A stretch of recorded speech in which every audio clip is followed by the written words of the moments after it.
We enjoy succeeding.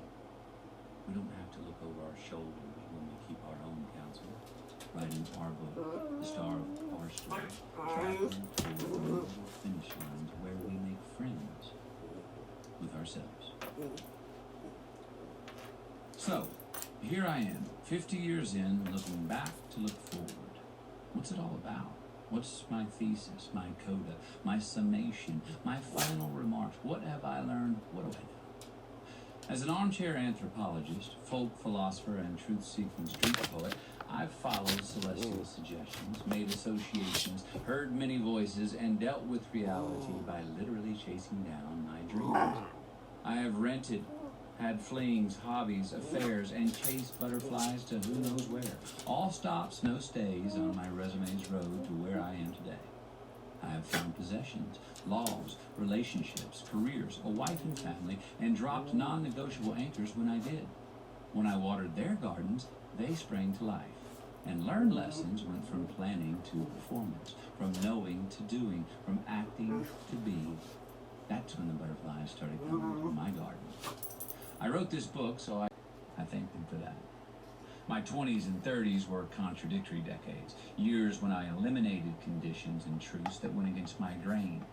The value in this conservative era was that it safeguarded me from fatal character debits early in life. It was a time when I was more often concerned with not running red lights than I was with investing in the green lights. I did what I wanted. I learned to live. I survived. My 40s were a much more affirming decade. Years when I started to play offense with truths I had learned and put them into action. An era where I doubled down on what fed me. The value of this liberal age was that it illuminated my most life-endorsing character assets. It was a time when I not only cruised through more green lights because I had eliminated more red and yellow ones, but a time when I created more green lights to travel through. A time when past reds and yellows finally turned green, as old hardships revealed themselves as good fortune. A time when the green lights beamed brighter because I gave them more power to shine. I did what I needed. I lived to learn. I thrived. As I approach the next chapter of Truths to Cross, the only thing I know for sure is that I will recalibrate again, and that my family will be at the core when I do.